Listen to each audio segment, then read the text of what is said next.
welcome to PC Wits Kids Tech Talk. Today we're looking at the Sapphire HD5450 ATI Radeon video card. Now this one here just came out, and it's actually a low profile, low power saving video card, 512 megabytes of GDDR3. This is the edition that I'm looking at today. It does also come in a 1 gig version from Sapphire if you want it.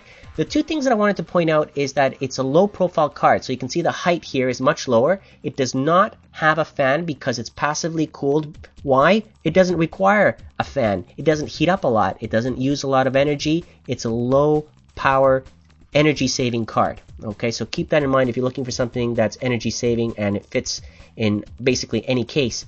As you can see, DVI, HDMI, and VGA out. So for a multimedia PC, this is great as well if you're looking for the basics.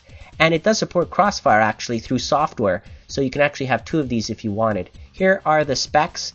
Because it's a low power card, 40 nanometer architecture is expected at least. There's the core clock for the engine, 650 megahertz, and the memory clock is 800 megahertz.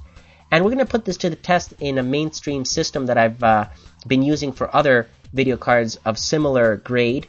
And again, this is a DirectX 11 compatible card. It is compatible to Eyefinity, so you can have triple monitors going on as well with this card. So for an entry value edition card, which is actually only requiring about a 400 watt power supply, this is pretty good. You can install this basically in your older Dell or HP system. A lot of machines that don't have a lot of power, this could actually do, as long as you have a PCI Express slot. An X16 would be preferable for that.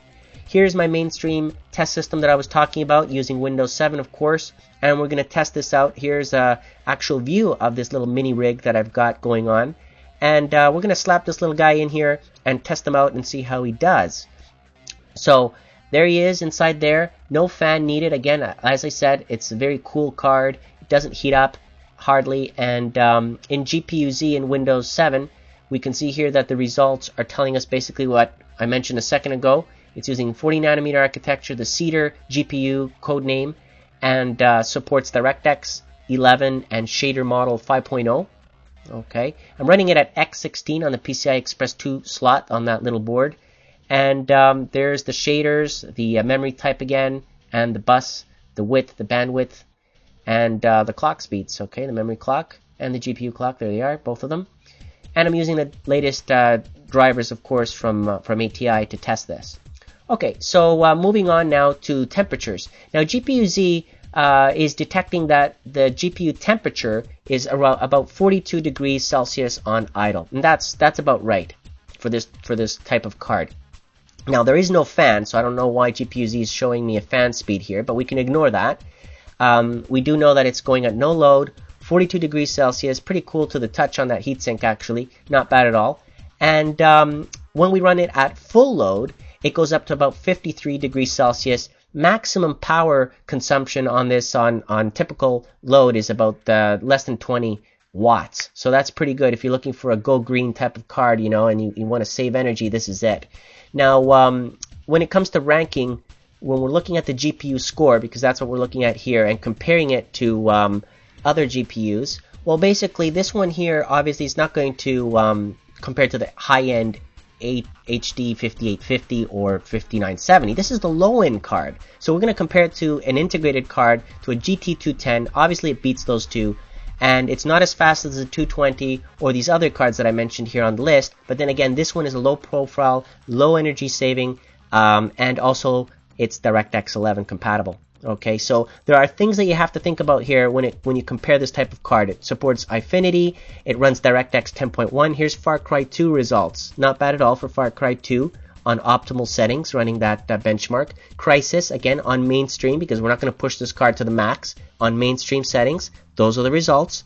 Bioshock, again, running it on high settings, it actually does fairly well.